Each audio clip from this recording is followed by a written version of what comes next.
আয়নার সামনে দাঁড়িয়ে নিজেকে নিপুণভাবে পর্যবেক্ষণ করে যাচ্ছে মেয়েটি। শাড়ির আঁচলের ধার দিয়ে ক্ষতস্থানগুলো আবছা দেখা যাচ্ছে। শাড়ির আঁচলটা ফেলে দিয়েই তার ক্ষতস্থানগুলো সেই বীভৎস রাতের স্মৃতিগুলো প্রমাণ দিবে।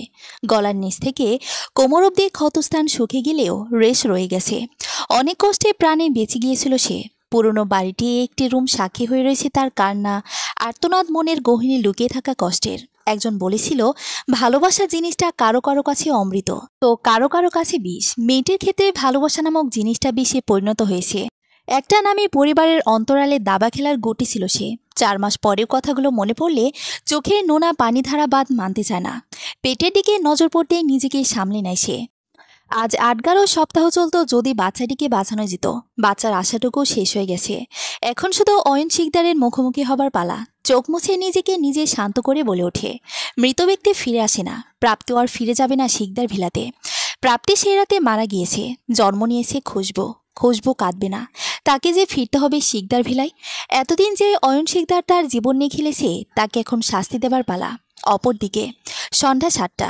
বইয়ের মতো সাজানো হয়েছে শিকদার ভিলাকে। এঙ্গেজমেন্ট বলে কথা। শহরের সব থেকে জাঁকজমক সাজসজ্জা করা হয়েছে আজ ভিলা।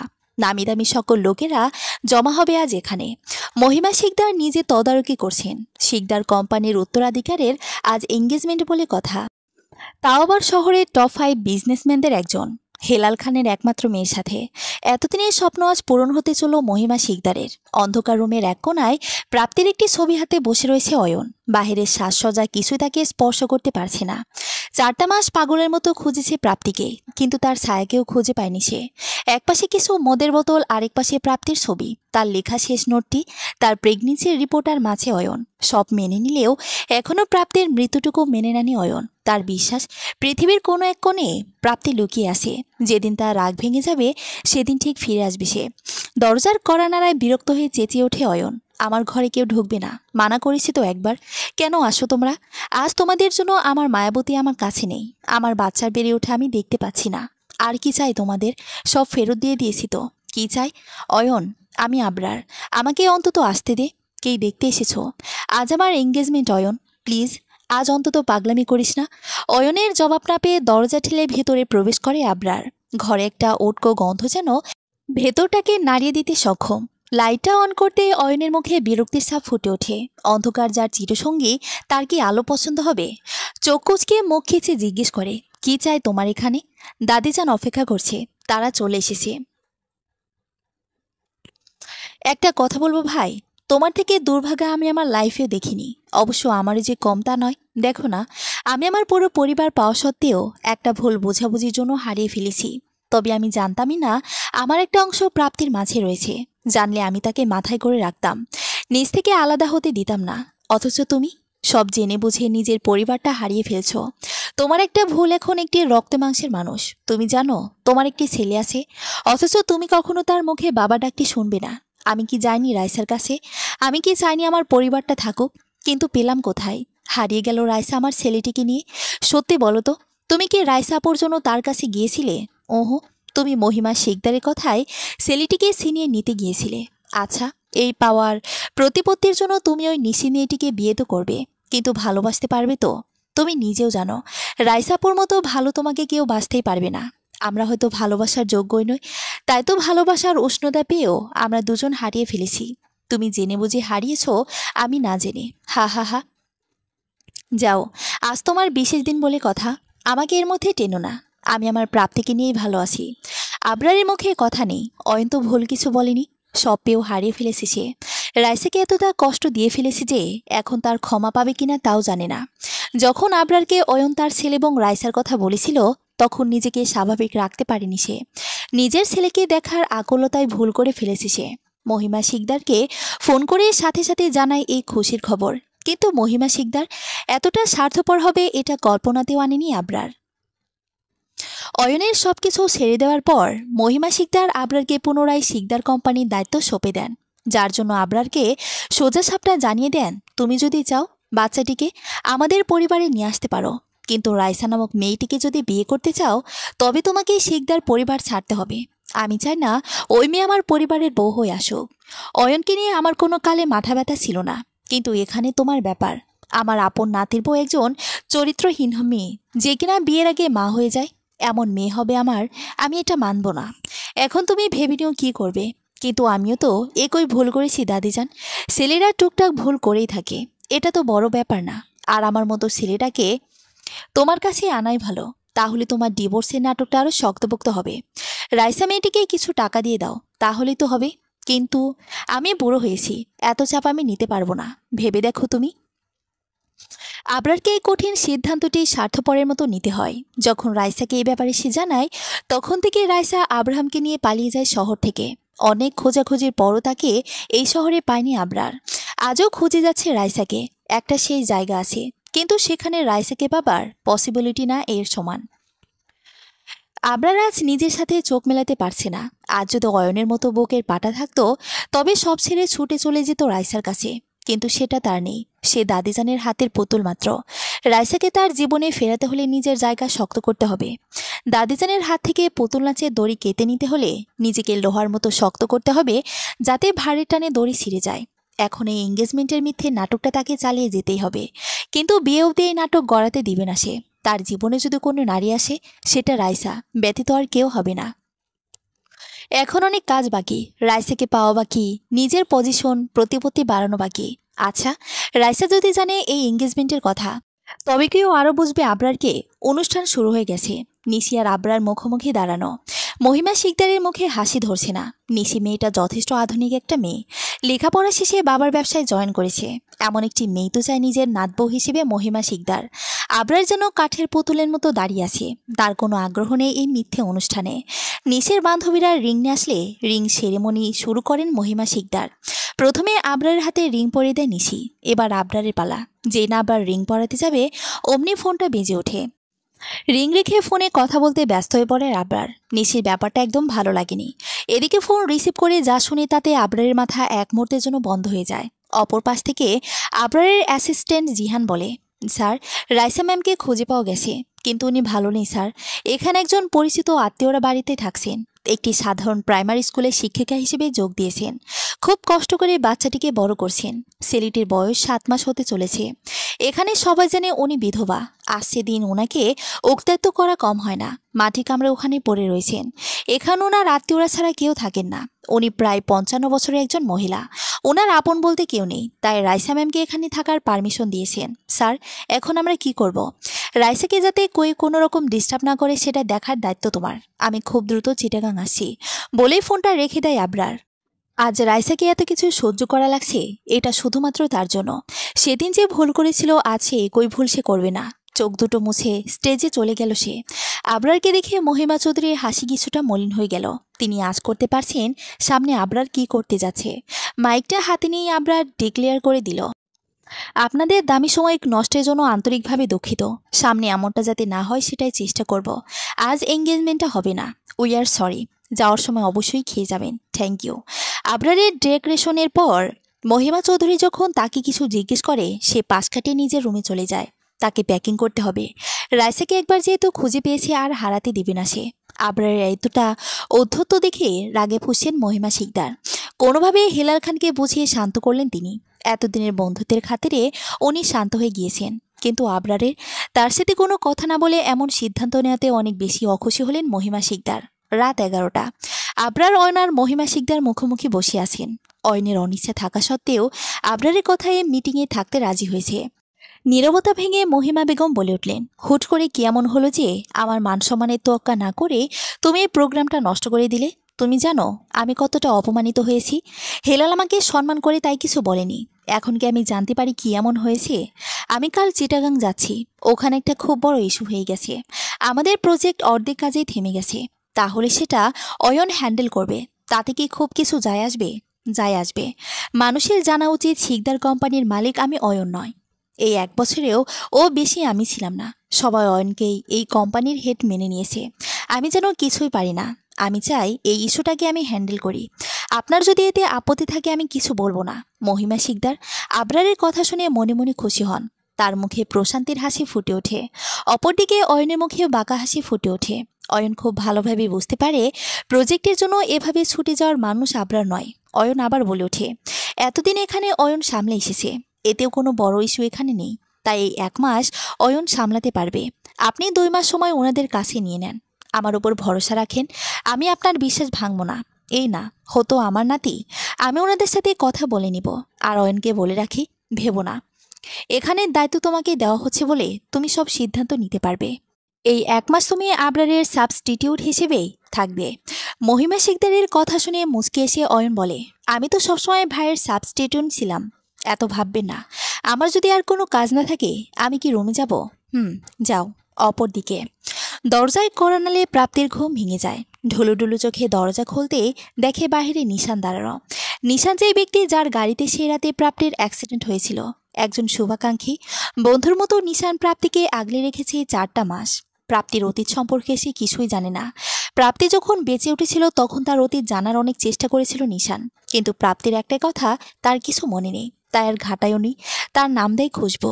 অনেকদিন যাবৎ প্রাপ্তির জন্য চাকরি খোঁজার চেষ্টা করে গেছে সে, কিন্তু পারেনি, তাই নিজের বাড়িতেই একটা রুম ভাড়া দেয় তাকে। নিশানের বাবা মা খুশবুকে নিজের মেয়ে হিসেবে ভালোবেসে এসেছে। অসহায় মেয়েটি তাদের ছেলের গাড়ির নিচে পড়ে নিজের বাচ্চাও হারিয়েছে। বাচ্চার আশাটুকুও ছিল না, ওপরওয়ালা হাতে ধরিয়ে বাঁচিয়ে দিয়েছে তাকে। নিশান এত রাতে আসার মতো লোক নয়। হুট করে এত রাতে তাকে দেখে খুবই অবাক হয় প্রাপ্তি। জিজ্ঞেস করে বসে, আপনি এত রাতে? তোমাকে ডিস্টার্ব করার জন্য সরি।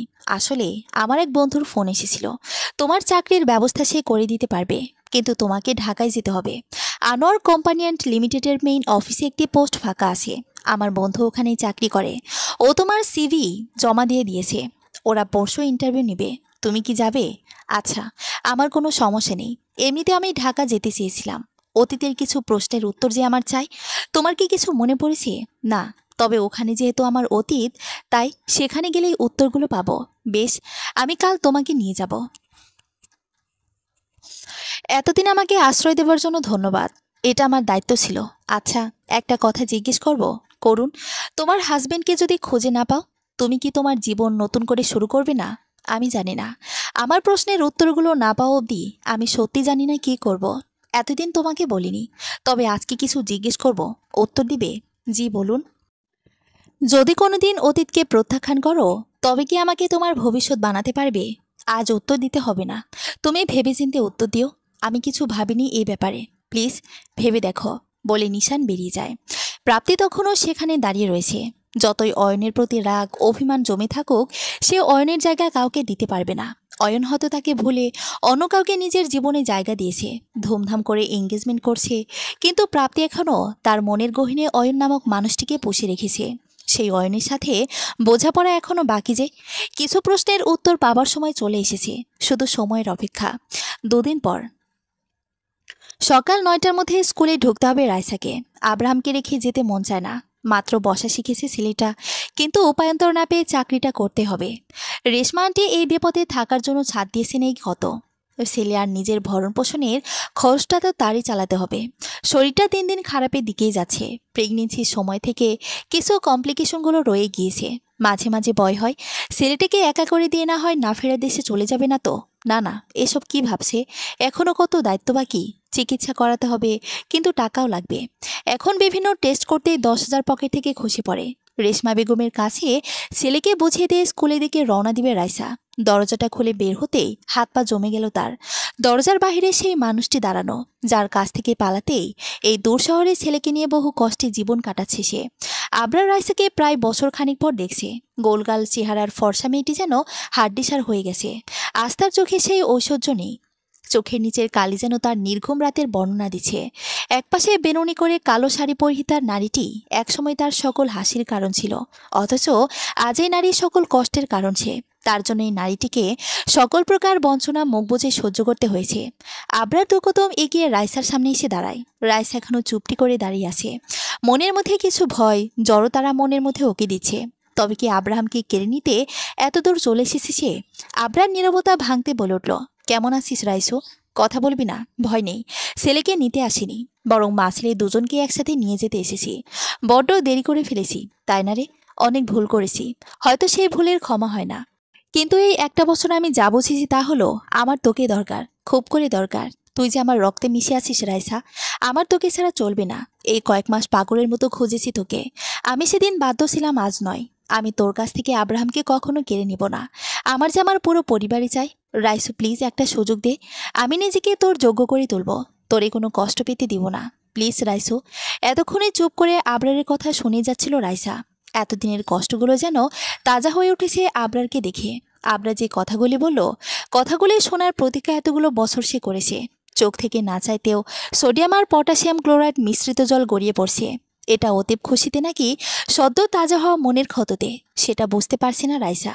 খুব কষ্টে নিজেকে সামলিয়ে বলে ওঠে, সময়টাও ঠিকমতো বলতে পারলি না। 1 বছর নয়, 1 বছর 2 মাস 13 দিন। যখন আমার তোকে সব থেকে বেশি দরকার ছিল, তখন আমি তোকে কাছে পাইনি। তোর কাছে আব্রাহাম কোনোদিন তোর ছেলেই ছিল না, ও শুধুমাত্র এক রাতের ভুল ছিল। তুই তো ওকে অ্যাভয়েড করতে চেয়েছিলি। সত্যি বলতে আজ থেকে কয়েক মাস আগেও যদি তুই এই কথাগুলি বলতি, আমি মেনে নিতাম। আমি হয়তো তোর ভালোবাসায় অন্ধ হয়ে তোকে ক্ষমা করে দিতাম, তোর সাথে পরিবার সাজানোর কথা ভাবতাম। কিন্তু আজ না, কাল তোর দাদিজান আবার যখন আদেশ দিবে, তুই আবার আমাকে একা করে দিবি। আফটার অল তুই কোম্পানির মালিক বলে কথা। এত সব কিছু পেয়ে সেগুলো ছেড়ে দেওয়ার মতো সাহস কি আদৌ আছে তোর? আমি সত্যি বলছি, তুই একবার আমাকে বিশ্বাস করে দেখ। আমি দাদিজানকে ভালোবাসি ঠিকই, কিন্তু ওনার অন্যায় আবদার আর মেনে নিব না। প্লিজ রাইসো। রাইসো না, রাইসা, রাইসা ইসলাম। আমার সাথে তোর কোনোদিন কোনো কিছু ছিল না, হবেও না। ভালো তো বেসেছি, তার শাস্তিও পাচ্ছি।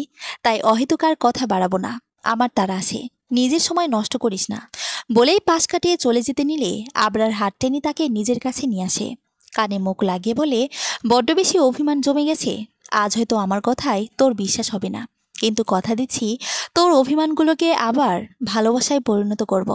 নিজেকে তোর এবং আব্রাহারের যোগ্য প্রমাণ না করা অবধি আমি যাচ্ছি না। আমি এই জন্য ভালোবাসি না যে তুই আমার বাচ্চার মা। আমি তোকে ভালোবাসি কারণ তুই আমার রন্ধ্রে মিশে আছিস। তোকে যে আমার চাই, খুব করে চাই। তুই আমার হতে বাধ্য। রাইসা কোনোরকম ধাক্কা মেরে আবরারকে নিজের কাছ থেকে সরিয়ে দেয়। আবরার টাল সামলাতে না পেরে খানিকটা দূরে সরে যায়।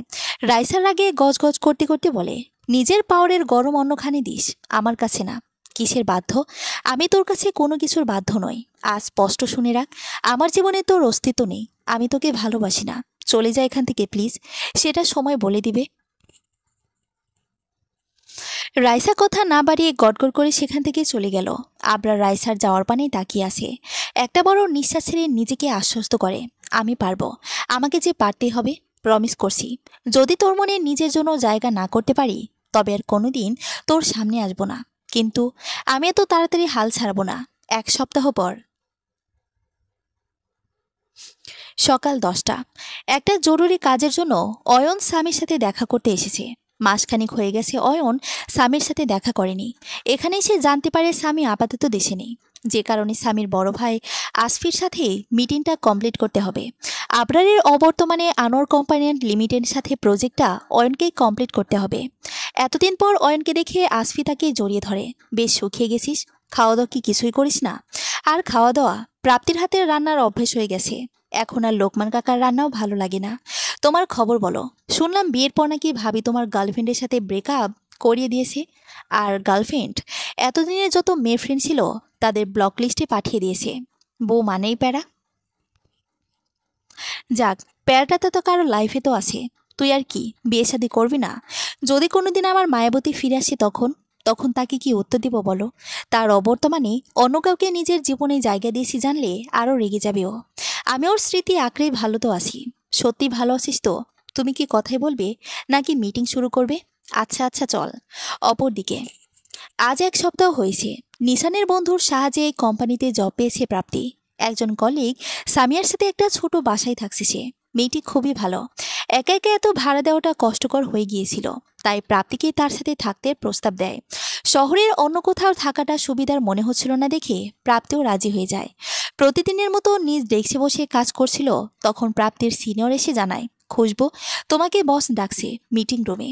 কাল যে ফাইলটা তোমাকে দিয়েছিলেন ওইটাও সাথে নিয়ে যেও। ফাইলটি কমপ্লিট হয়েছে। বস তো ক্লায়েন্টের সাথে মিটিংয়ে আছেন। এখন কি যাব আমি? হ্যাঁ। ফাইলটা ক্লায়েন্ট দেখতে চেয়েছে, তুমি গেলেই বুঝবে। ঠিক আছে। মিটিং রুমে দরজার বাহিরে দাঁড়িয়ে থেকে প্রাপ্তি বলল, may I come in sir? আরে খুশবু, ভেতরে আসো।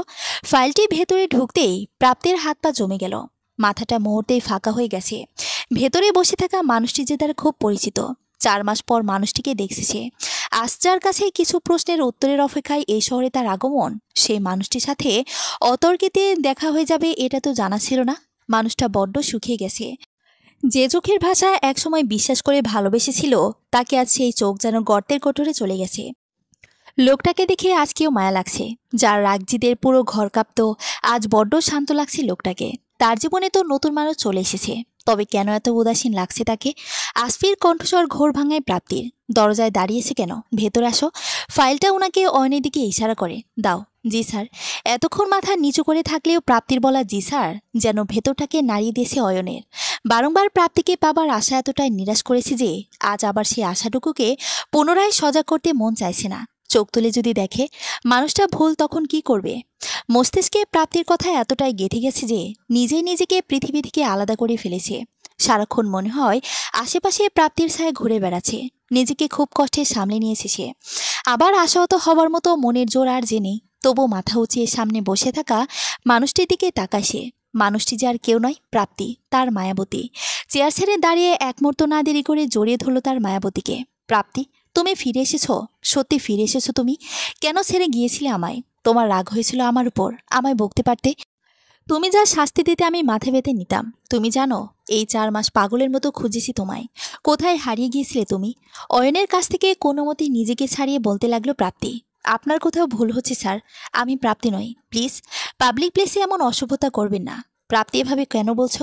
আমার প্রাপ্তিকে আমি অন্ধকারের মাঝেও চিনি নেব। তুমি এভাবে কেন বলছো? আবার বলছি, আমি প্রাপ্তি নই। আমি আপনাকে চিনি না। এবার মেজাজ খারাপ হতে লাগলো অয়নের।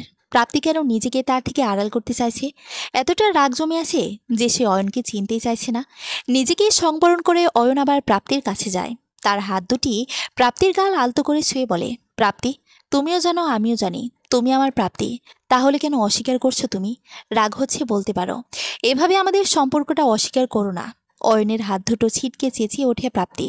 বারবার অশুভতা কেন করছেন? আমি প্রাপ্তি নই, আমার নাম খুশবু। আপনি বারবার কেন জোর করে যাচ্ছেন? আমি আজকের আগে আপনাকে দেখিও নি। স্যার, এই যে আপনার ফাইল, প্লিজ আমি আসছি। বলেই মিটিং রুম থেকে বেরিয়ে গেল প্রাপ্তি। দৌড়ে ওয়াশরুমে চলে গেল সে। পানি ছেড়ে অঝরে কাঁদতে লাগলো। সে তো চেয়েছিল ওই মানুষটির সাথে জীবন কাটাতে, চলে গিয়েও ফিরে আসতে চেয়েছিল। কিন্তু এই মানুষটার জীবনে তো অন্য কারো আগমন ঘটে গেছে। কেন ফিরবে সে? 1 সপ্তাহ আগে তার এঙ্গেজমেন্ট হয়েও গেছে। তাহলে আজ তাকে দেখে এতটা অনুনয় কেন করছিল? কেন তাকে দেখে মনে হচ্ছিল মানুষটা ভালো নেই? গোলকধাঁধার মধ্যে নিজেকে যেন আউলে ফেলেছে প্রাপ্তি। অপরদিকে নিজেকে কিছুতেই শান্ত করতে পারছে না অয়ন। তার মায়াবতী তাকে চিনতে চাইছে না। অয়নকে উত্তেজিত দেখে আসফি মিটিং রুম ফাঁকা করে ফেলে। অয়নের কাঁধে হাত রেখে তাকে বলে, তোর কোথাও ভুল হচ্ছে। মেয়েটি প্রাপ্তি নয়, ওর নাম খুশবু। এই 1 সপ্তাহ হয়েছে ও এখানে জয়েন করেছে। ও তো ঢাকাতেও থাকে না। ওর কোথাও ভুল হচ্ছে। দুজন মানুষ এক চেহারার কিভাবে সম্ভব ভাই? সেই প্রশ্ন যে আমাকে ভাবাচ্ছে না তা নয়, এর শেষ আমি দেখিয়ে ছাড়ব। তুমি শুধু আমার একটি কাজ করে দিবে। বলো কি কাজ? আসফির সাথে কথা বলে সেখান থেকে বেরিয়ে পড়ে অয়ন। ডেস্কে সে জানতে পারে শিকদার কোম্পানির প্রজেক্টের দায়িত্ব প্রাপ্তিকে দেওয়া হয়েছে। প্রাপ্তি খুব ভালো করে জানে এটা কার কারসাজি। তবে নিজেকে দুর্বল করবে না সে। অয়নকে এবার আর বিশ্বাস করবে না সে। প্রজেক্টের কাজ করতে করতে রাত 11টা বেজে যায় প্রাপ্তির। একে তো সামিয়া চলে গেছে, ওপরে রাত। এই রাতে একা একা বাসা যাবে কিভাবে, এটা নিয়ে একটা চিন্তায় পড়ে গেল প্রাপ্তি। অফিস থেকে বের হতেই কেউ একজন পেছন থেকে প্রাপ্তি মুখ চেপে ধরে। প্রাপ্তি কিছু বোঝার আগেই কালো কাপড় দিয়ে চোখ মুখ বেঁধে তাকে একটি গাড়িতে ওঠানো হয়। প্রাপ্তির সর্বোচ্চ চেষ্টা করে গঙ্গাতে লাগলো। বেশ কিছু সময় পর গাড়িটি কোথাও থামলো। প্রাপ্তিকে টানতে টানতে কোথাও নিয়ে ধাক্কা মারে অচেনা লোকটি। তাল সামলাতে না পেরে মেঝেতে পড়ে যায় প্রাপ্তি। অচেনা লোকটি তখন প্রাপ্তিকে চেপে ধরে, তার উপর নিজের ভর ছেড়ে দেয়। লোকটির গরম নিঃশ্বাস যেন প্রাপ্তির ভেতরটাকে পুড়িয়ে দিচ্ছিল। নিজেকে সারানোর চেষ্টা করেও যখন ব্যর্থ, তখন প্রাপ্তি নিজেকে আর সংযত রাখতে পারে না। মুখের গঙ্গানি ক্রমশ বেড়েই চলেছে। অচেনা মানুষটি প্রাপ্তির গলায় জোরে একটা কামড় দিতেই ব্যথায় কুঁকড়ে ওঠে। তারপর প্রাপ্তিকে রেখে সেখান থেকে বেরিয়ে যায়। বেশ কিছুক্ষণ কোনো সারা শব্দ না পেলে প্রাপ্তি নিজের চোখ ও মুখের বাঁধন খুলে ফেলে। আশেপাশে শুনশান নীরবতা, কেউ নেই। আশেপাশে কাউকে দেখতে না পেয়ে খানিকটা স্বস্তির নিঃশ্বাস ফেল প্রাপ্তি। উঠে দাঁড়াতে যাবে, পাশে একটা চিরকুট পেয়ে খুবই অবাক হলো সে। চিরকুট খুলতেই নজরে পড়ে, আবার দেখা হবে। প্রথমে ভেবেছিল এরকম কাজ অয়নই করতে পারে, কিন্তু হাতের লেখাটা অচেনা। যদি অয়ন না হয় তবে কে হতে পারে? আগে অয়ন তাকে পাগল প্রমাণ করতে নানা রকম জঘন্য প্ল্যান করেছে, এবার কি এমন কিছু করছে? অবাক্যর ব্যাপার, জায়গাটি একটি দোকান যা তার বাসার সামনের গলিতে। অচেনা লোকটি তাকে এখানে কেন নিয়ে আসলো? যদি তার কোনো খারাপ মতলব থাকতো তবে তো নীরব কোনো জায়গায় নিয়ে যেতে পারত। মাথাটা বড্ড ব্যথা করছে। তখন পড়ে যেয়ে মাথায় বেশ জোরে আঘাত পেয়েছে সে, হাঁটু খানিকটা ছিলে গেছে। খুব কষ্টে বাড়ির পানে রওনা দিল। বাসায় পৌঁছে ফ্রেশ হয়ে বারান্দায় গ্রিল ধরে দাঁড়ালো প্রাপ্তি। গলার জায়গাটা এখনো জ্বলছে। নিজেকে শান্ত করাটা এখন খুব জরুরি হয়ে পড়েছে, কিন্তু কিছুতেই নিজেকে শান্ত করতে পারছে না সে। আজ অয়নকে দেখে মন বারবার চাইছিল যা হয়েছে ভুলে যাও, মানুষটা ভালো নেই। কিন্তু 4 মাস আগে ঘটে যাওয়া ঘটনা তাকে বারংবার অয়নের প্রতি ঘৃণা বাড়িয়ে দিচ্ছে। মানুষের ভেতর কত রূপ থাকে সেটা বোঝা যে খুব কঠিন। সোডিয়ামের লাইটের আলো প্রাপ্তির অতীতের কালো দাগ যেন আরও সুস্পষ্ট করে তুলেছে। প্রাপ্তি তো ফিরে যেতে চেয়েছিল, কিন্তু সে পথ অয়ন নিজে বন্ধ করে দিয়েছিল। অ্যাক্সিডেন্টে যখন বাচ্চাটিকে হারিয়ে প্রাপ্তি নিঃস্ব, তখন বাঁচার তাগিদে খড়কুটোটুকু জড়িয়ে ধরতে চেয়েছিল। নিজের ভঙ্গুর সম্পর্ককে নতুন রূপ দিতে চেয়েছিল সে, কিন্তু তার হলো কই। অয়নকে যখন ফোন দিছিল তখন একটি মেয়ে কণ্ঠস্বর ফোনটি রিসিভ করে। প্রাপ্তি কিছু বলার আগে মেয়েটি বলে, হ্যালো, কে বলছেন? অয়ন বাথরুমে আছে, আমাকে বলতে পারেন। হ্যালো অয়ন, বের হও। তোমাকে কে ফোন করেছে? কে ফোন করেছে? জানি না, চুপ করে আছে, রেখে দাও। গুরুত্বপূর্ণ সময়ে শুধু ফাউল রং নাম্বারে ফোন আসে, রেখে দাও আর তুমি এখানে আসো। আচ্ছা। ফোনের ওপারের অয়ন আর মেয়েটি কথোপকথন শুনে অয়নের প্রতি ভালোবাসাটুকু শূন্য হয়ে যায়। সে তো ভালোই আছে, শুধু শুধু তার জীবনে অনাকাঙ্ক্ষিত ব্যক্তি হয়ে ফিরে যাবার তো দরকার নেই। হয়তো তার প্রয়োজন অয়নের জীবনে ফুরিয়ে গেছে, থাক না সে নিজের মানুষকে নিয়ে। প্রাপ্তি না হয় মরে গেছে সারা জীবনের জন্য। সেদিনের পর থেকে প্রাপ্তি নিজ আত্মসত্তাকে প্রকাশ করতে দেয়নি।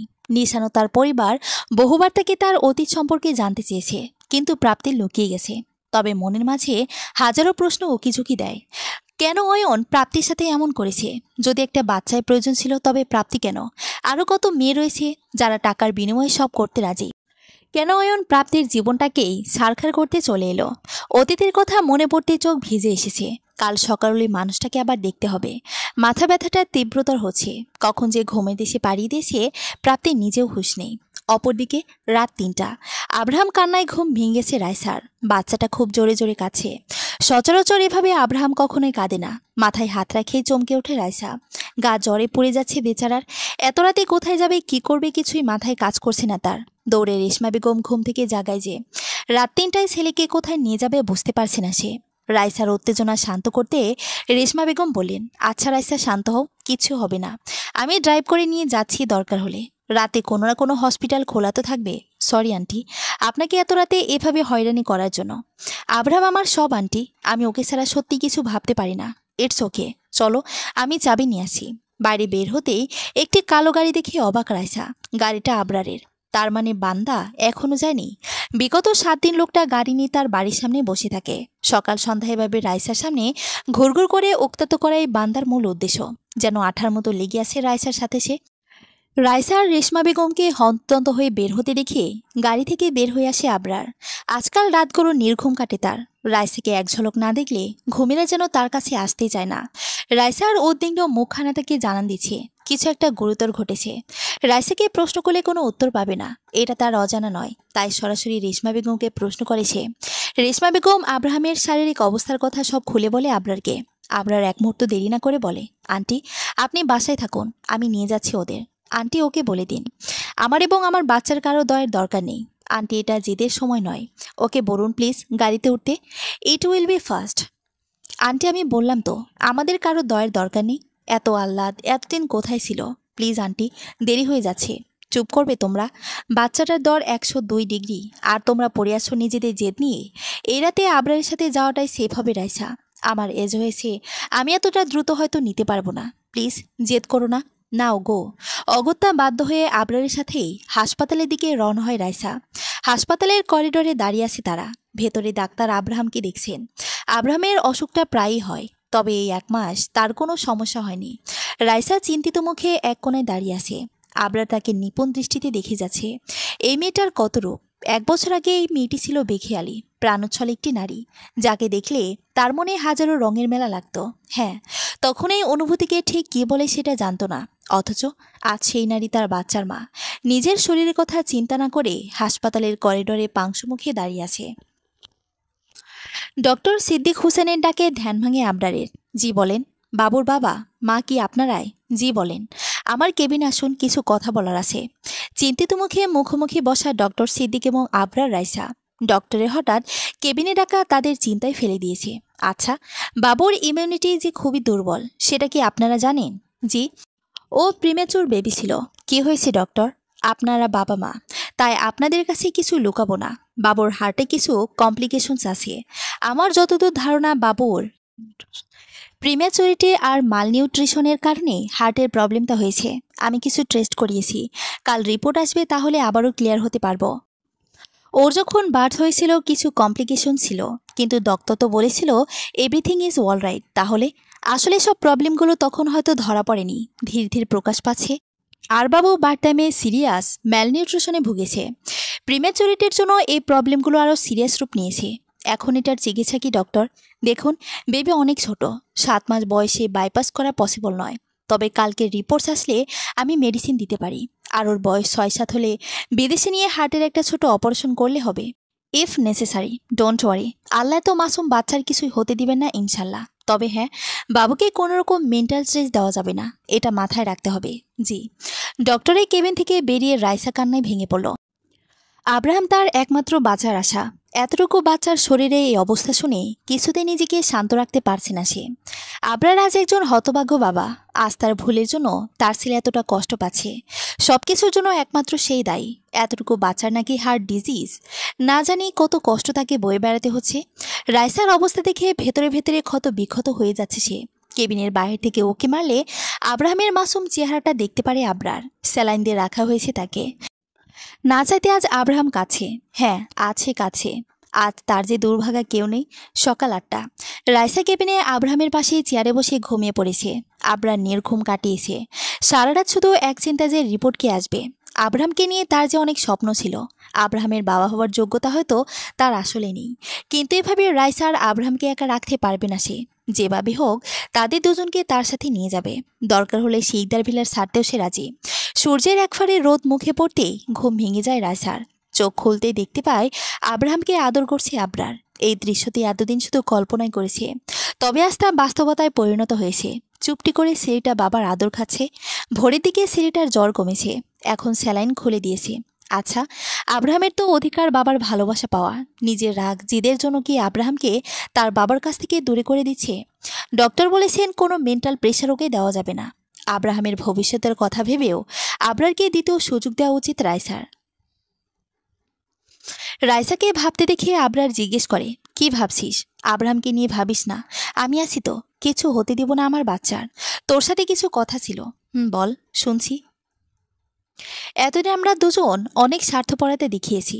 এবার কি আমাদের বাচ্চার জন্য সবকিছু ভুলে নতুন করে শুরু করতে পারি?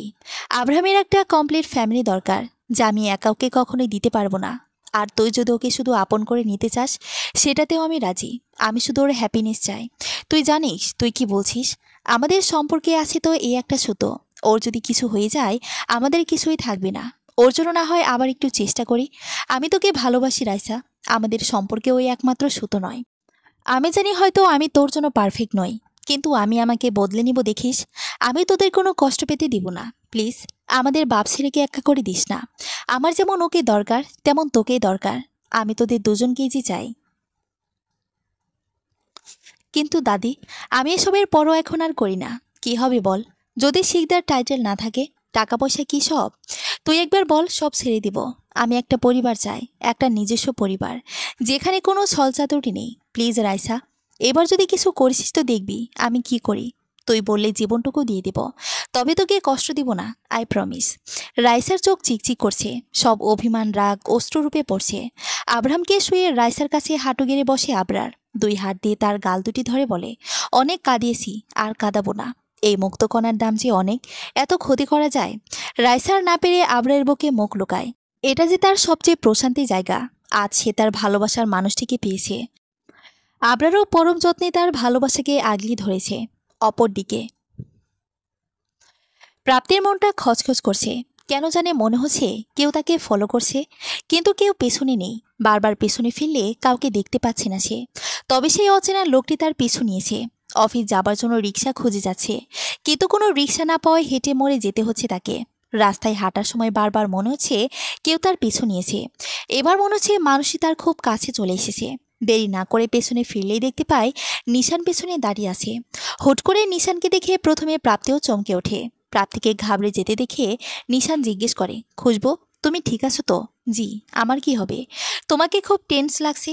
তাই আর কি। আপনি কখন এসেছেন? আমার অ্যাড্রেস কিভাবে পেলেন? সকাল এলাম, আর অ্যাড্রেস আমার বন্ধুই দিল। বলল রুমে নাকি এখানেই থাকছো। আসলে তুমি তো বেশ কিছুদিন হয়েছে এখানে, তাই দেখতে এলাম।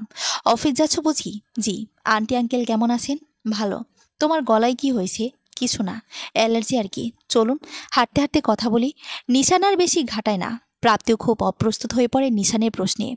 একবার বলতে চেয়েও থেমে যায়। শুধু শুধু নিশানকে টেনশন দেওয়ার মানে হয়? তারা দুজনে হেঁটে রওনা দিল মেইন রোডের দিকে। আড়াল থেকে কেউ একজন খুব নিপুণভাবে তাদের লক্ষ্য করছিল। প্রাপ্তির চলে যাওয়ার দিকে তার শান্ত নজর। প্রাপ্তির নিশানের সাথে চলে যাওয়ার পরও সে গাড়িতে বসে রওনা দেয় গন্তব্যে। সকাল 11:30। প্রাপ্তির ডেস্কে বসে নতুন প্রজেক্টের কাজ করে যাচ্ছে। আজকে সাইট ভিউইংয়ের জন্য নারায়ণগঞ্জ যেতে হবে অয়নের সাথে। প্রাপ্তি প্রথমে আপত্তি জানালেও আসফির উপর কথা বলতে পারল না। মনে মনে অনেক বেশি বিরক্ত সে, কিন্তু কিছুই করার নেই। একটু পর পিয়ন এসে জানায়, ম্যাডাম, বস আপনাকে ওনার রুমে যাইতে বলছে। আচ্ছা। আসফির রুমের বাইরে দরজা নক করতেই আসফি ভেতরে আসতে বলে। সেখানে অয়নও উপস্থিত ছিল। অয়নকে তোয়াক্কা না করে আসফির উদ্দেশ্যে বলে, স্যার আমাকে ডেকেছিলেন? ও, খুশবু আসো। যার জন্য ডেকেছিলাম। তোমাদের এক্ষুনি বের হতে হবে। অয়ন চাচ্ছিল সকাল সকাল সাইড ভিউ করে আসতে, আর তোমাকে একাই যেতে হবে। কিন্তু স্যার, সেটা তো সেকেন্ড হাফে ছিল, আর আমি একা। থ্যাংক ইউ আমার উপর ট্রাস্ট করার জন্য, but no but. I know you can do it, so get ready. Prapti আর কথা বাড়াতে পারে না। অয়নের দিকে তাকালে দেখতে পায় সে মিটিমিটি হেসে যাচ্ছে। প্রাপ্তির রাগে লোক দিয়ে রুম থেকে বেরিয়ে যায়। প্রাপ্তি যাবার পর অয়ন আশফিকে বলে, থ্যাংক ইউ সো মাচ।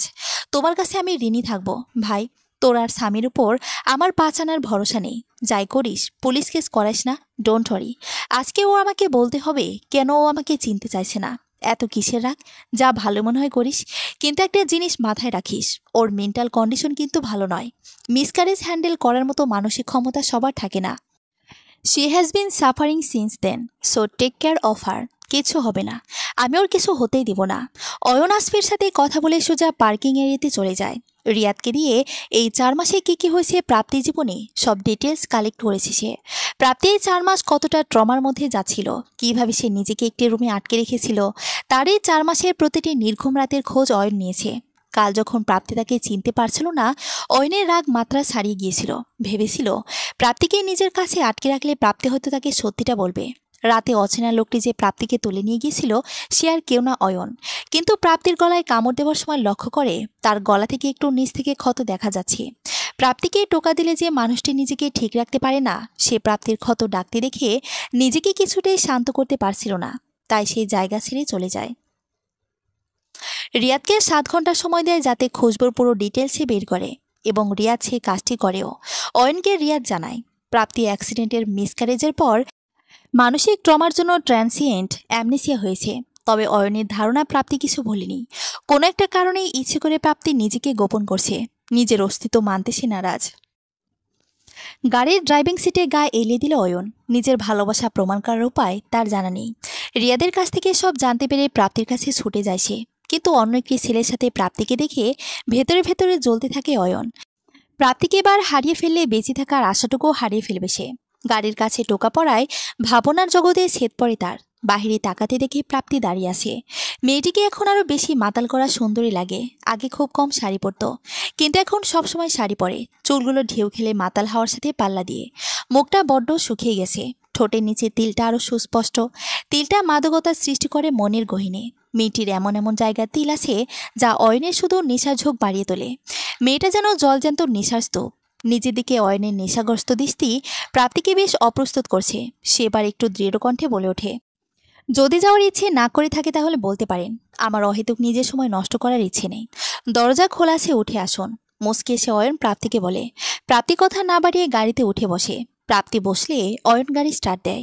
আপন গতিতে গাড়ি চলতে থাকে। দুইটি মানুষ পাশাপাশি কিন্তু নিশ্চুপ পরিবেশ। প্রাপ্তি আর চোখে অয়নকে দেখে যাচ্ছে। মানুষটাকে দেখলেই মনে মোচড় দেয় তার। আচ্ছা, মানুষটা ভালো আছে তো? লুকিয়ে লুকিয়ে দেখার কিছু নেই মিস খুশবু। দেখলে হলে সরাসরি দেখুন।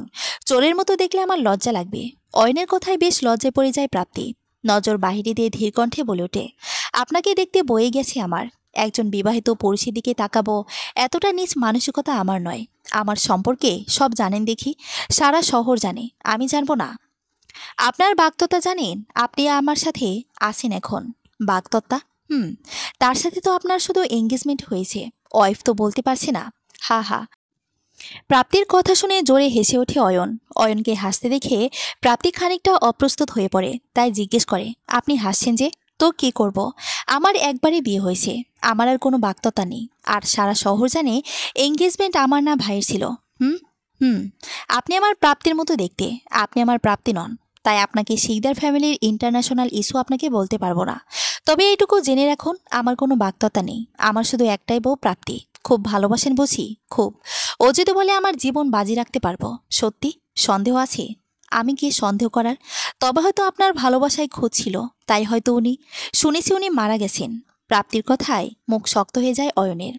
গম্ভীর এবং রাগী কণ্ঠে বলে, আমার প্রাপ্তি মারা যায়নি, রেগে আছে শুধু। যেদিন আমি ওর রাগ ভাঙাতে পারবো, ও আবার আমার কাছে চলে আসবে। প্রাপ্তি আর কোনো কথা বলে না। অয়নের রাগ সম্পর্কে তার ধারণা রয়েছে, কিন্তু অয়ন কি সত্যি তাকে এতটাই ভালোবাসে? যদি ভালোবাসতো তবে কি তাকে এত ছলনার মাঝে রাখতো? একবার তাকে খোঁজার চেষ্টা করতো না?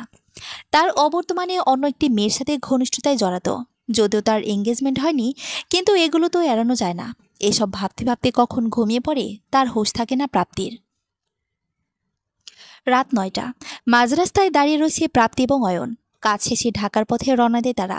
কিন্তু মাঝ রাস্তায় গাড়ি নষ্ট হয়ে যায় অয়নের। একে তো রাত, ওপর থেকে রাস্তায় তেমন ট্রান্সপোর্টও নেই যাতে তারা ঢাকায় যেতে পারে।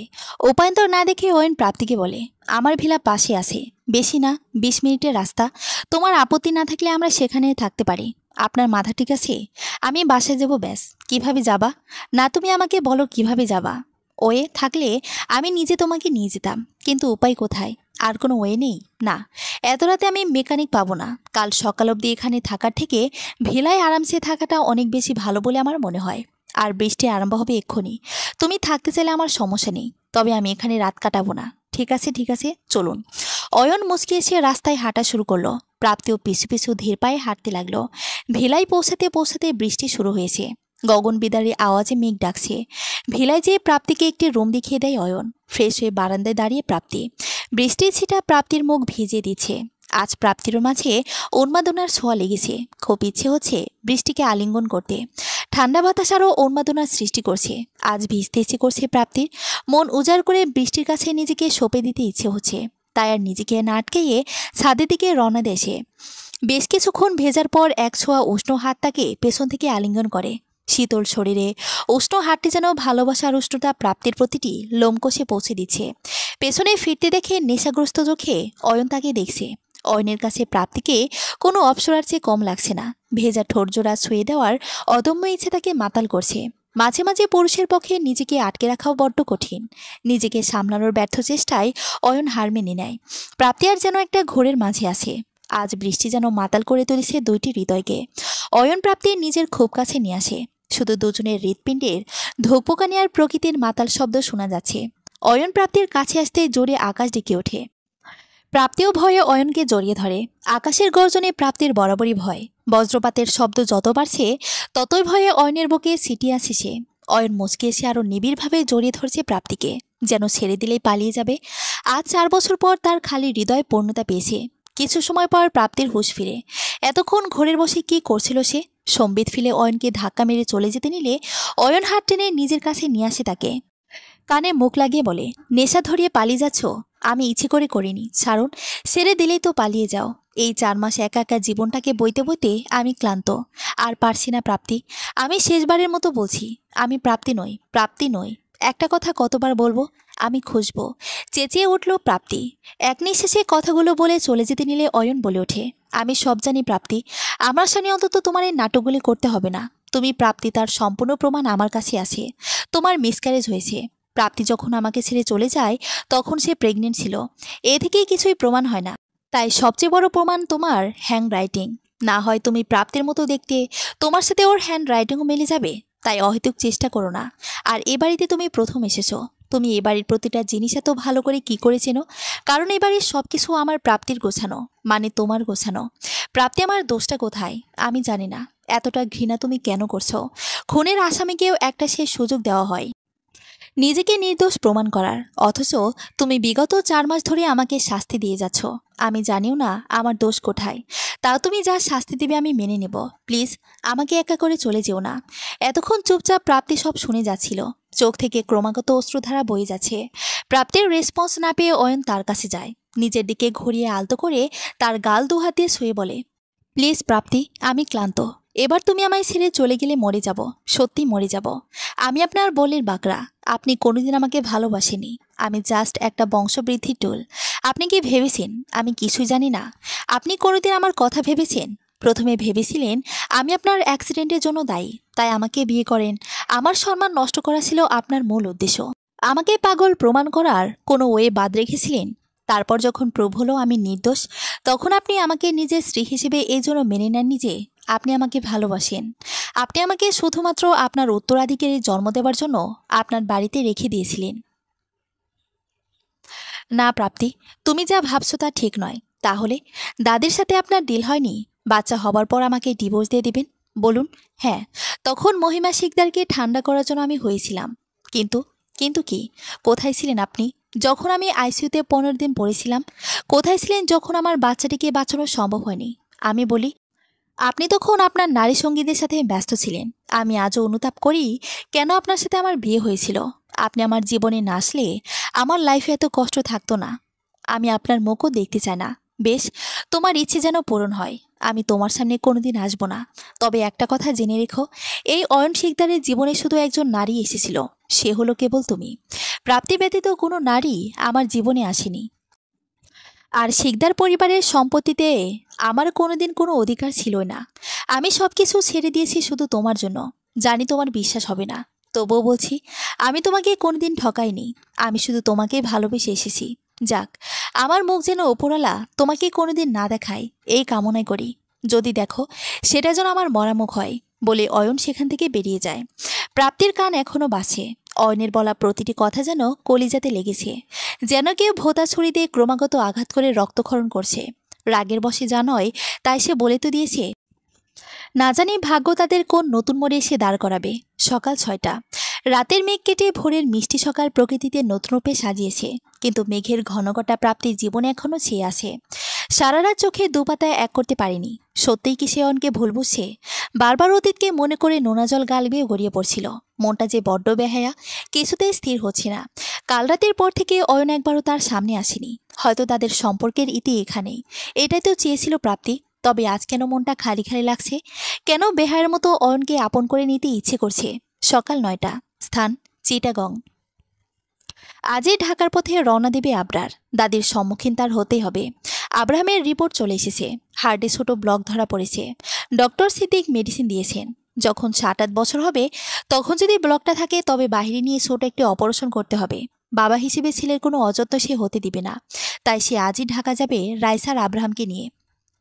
রাইসা যদিও আপত্তি করেছিল, কিন্তু কোনো কথাতেই রাজি হয়নি আবরার। রাইসার সাথে তার মনের দূরত্ব এখনও তেমনই আছে। ক্ষতটা অনেক বেশি, তাই হয়তো দেরি হবে সেটা পূরণে। ঢাকা যেয়ে প্রথম কাজ নিশির সাথে বিয়েটা ভেঙে দেওয়া, আর রাইসাকে তার যোগ্য স্থান দেওয়া। মেয়েটাকে আর কোনো অসম্মান সহ্য করতে দিবে না আবরার। রাইসার ডাকে হুঁশ ফিরে আবরারের। কি ভাবছিস? কিছু না। প্যাকিং শেষ? আবারও ভেবে দেখ আবরার। আমার মনে হচ্ছে আমাদের ঢাকায় নিয়ে যাওয়াটা হয়তো ভালো ডিসিশন নয়। নিজের পরিবারকে নিজের কাছে নিয়ে যাওয়াটা আমার মনে না হয় অন্যায়।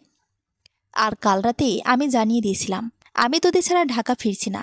কিন্তু চুপ, আর যেন একটা কথা আমি না শুনি। রাইসার কাছে এসে দুহাত দিয়ে তার গালকে আলতো করে ছোঁয়ালে কপালে উষ্ণ ছোঁয়া দেয় আবরার।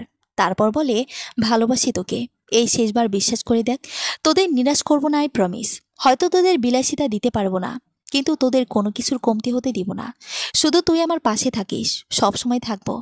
আমি জানি তুই ঠিক একজন আদর্শ বাবা হয়ে উঠবি। উহু, আমি শুধু আদর্শ বাবা নই, আদর্শ স্বামীও হতে চাই।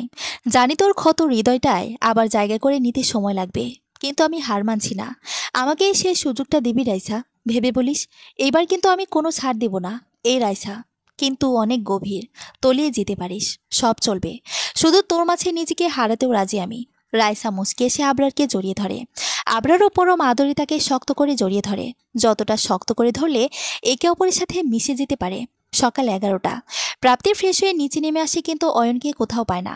কাজের লোকদের জিজ্ঞেস করলে তারাও কিছু বলতে পারে না। কিছুক্ষণ পর অচেনা নাম্বার থেকে প্রাপ্তির ফোন আসে। ফোন ধরতেই গলাটা বেশ পরিচিত লাগে। হ্যালো, হ্যালো প্রাপ্তি ম্যাডাম। রিয়াদ, জি ম্যাম।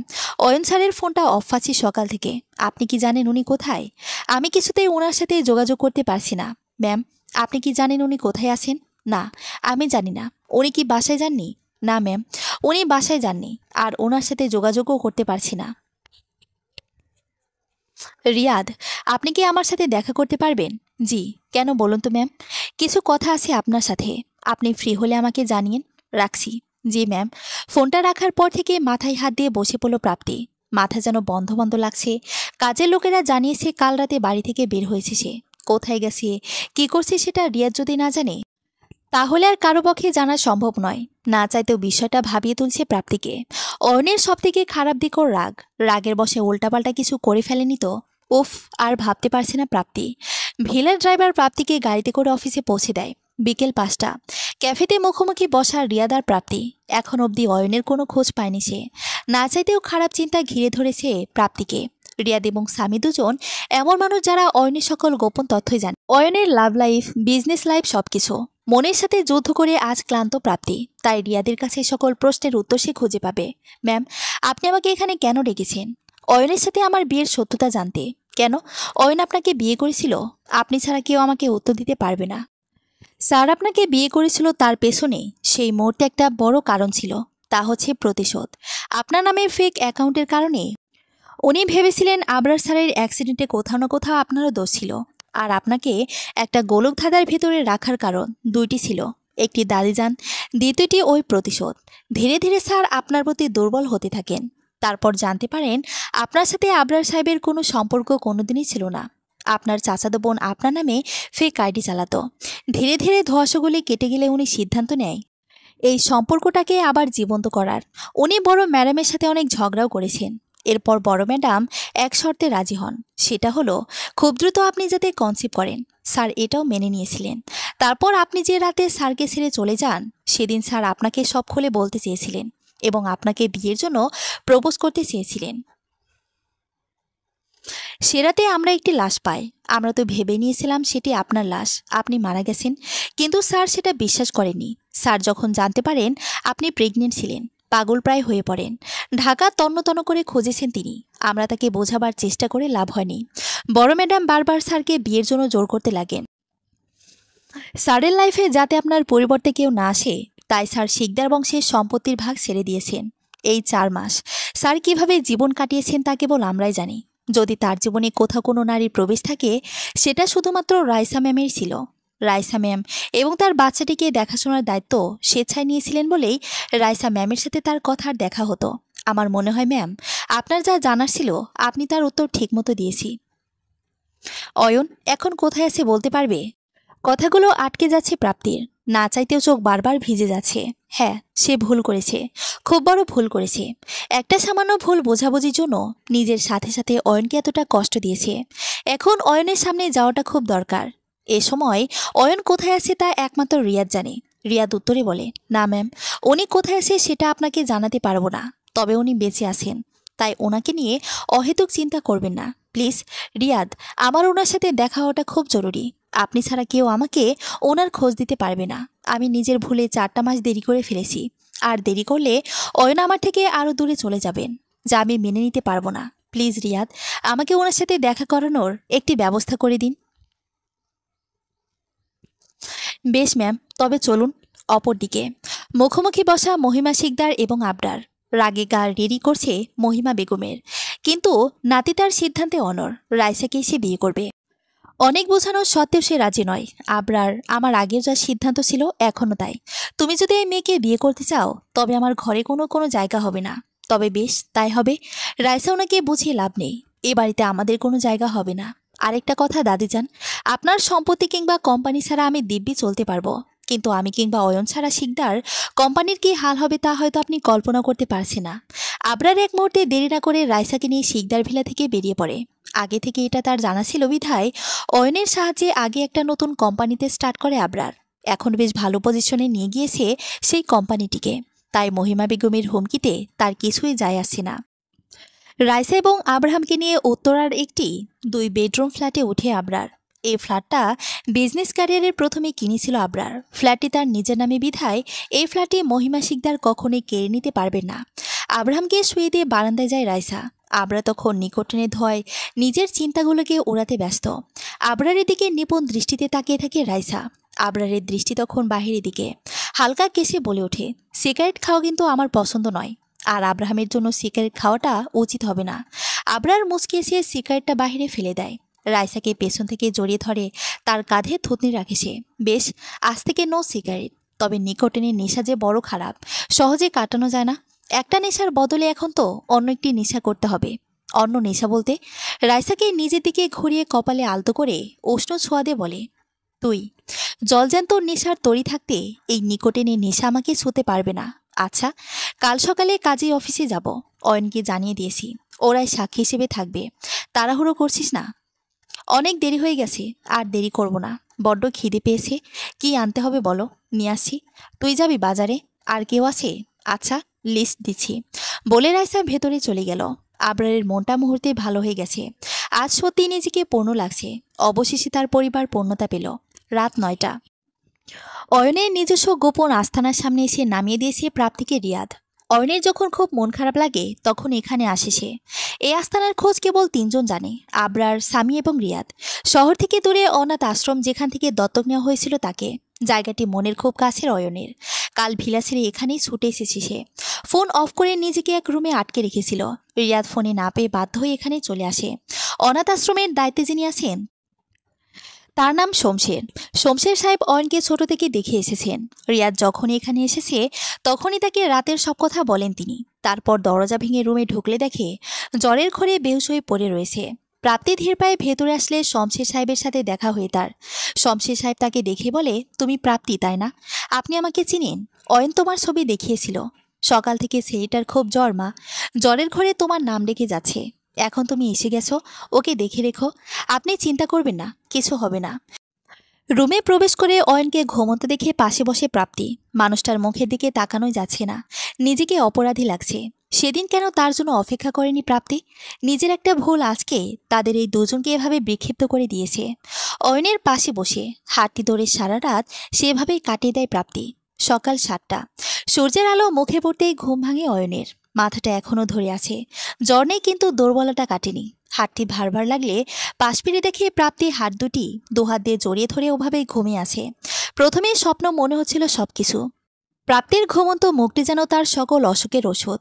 অজান্তে হাতটি মুখের উপর পড়ে থাকা চুলগুলো সরিয়ে দিল। মুখে ছোঁয়া পেতেই ঘুম ভেঙে যায় প্রাপ্তির। অয়নকে সজাগ দেখে প্রাপ্তি হন্তদন্ত হয়ে জিজ্ঞেস করে, কিছু লাগবে? তুমি এখানে? ঠিকানা কোথায় পেলে? রিয়াদ দিয়েছেন। আপনার কিছু লাগবে? কেন এসেছো? আমার মুখ যাতে না দেখতে হয় তাই তো এখানে চলে এসেছি, তোমার থেকে দূরে। তাহলে আমি বলি কি চলে যাও, আপনার জ্বর এখন নেই। তবে আপনি ফ্রেশ হয়ে যান, আমি খাবার নিয়ে আসি। জ্বরে মরে যাব না, তোমার সেবার আমার প্রয়োজন নেই, চলে যাও। আবার মায়ের বাঁধবে, আবার একা করে চলে যাবে। একাই তো থাকতে হবে, তবে এই মায়ের কি প্রয়োজন? বুঝে ফেলছেন তো? আমার একটা সামান্য ভুলে 4 মাস আমাদের জীবন থেকে চলে গেছে। বাকিটা জীবনে কি এভাবে একাকিত্বের অন্ধকারে কাটাবো আমরা? মানছি ভুল হয়েছে, ভুল বুঝে আপনাকে অনেক কষ্ট দিয়েছি, কিন্তু বিশ্বাস করুন আমি ভালো নেই। আমার হৃদয়টা বড্ড ফাঁকা। এই বরফ শীতলের জীবনে আমিও ভালোবাসার উষ্ণতা চাই, আর সেটা কেবল আপনি দিতে পারবেন। ভালোবাসি আমি আপনাকে। জেদের বসে যে ভুল করেছি আবার সেটা করতে চাই না, প্লিজ ফিরিয়ে দিবেন না আমাকে, বলেই শক্ত করে জড়িয়ে ধরল অয়নকে। প্রাপ্তির স্পর্শে শিরদাঁড়া দিয়ে শীতল পরশ বয়ে গেল। নিজেকে কঠিন করে রাখার সে সম্ভব না অয়নের পক্ষে, তাই না পেরে সেও শক্ত করে জড়িয়ে ধরল প্রাপ্তিকে। আর একা করে চলা যাবে না তো, না। মৃত্যু অবধি আপনার সাথে বাকিটা জীবন কাটিয়ে দেব, আপনার ছায়া হয়ে, আপনার শক্তি হয়ে। ভালোবাসি অয়ন, আমি আপনাকে ভালোবাসি। আমিও যে খুব ভালোবাসি। তোমাকে ছাড়া যে আমার চলবে না প্রাপ্তি, একদমই না। আজ তাদের ভালোবাসা যেন পূর্ণতা পেল। সকল ভুল বোঝাবুঝি মিটিয়ে ভালোবাসার উষ্ণতায় তাদের হৃদয় পরিপূর্ণ হলো। একই দিন অয়ন এবং প্রাপ্তি আর আবরার এবং রাইসা কাজী অফিসে আবার বিয়ে করলো। মহিমা বেগম শাস্তিস্বরূপ ঝাড়া জীবনের একাকিত্ব মেনে নিল। আব্রাহামকে নিয়ে অয়ন, প্রাপ্তি, আবরার এবং রাইসা আবার নিজেদের মতো করে নিজেদের একটি সুখের আস্থানে সাজালো, যেখানে বাহ্যিক ঝড় থাকলেও নিজেদের মাঝে কোনো দুঃখ ক্লেশের স্থান নেই। সমাপ্ত।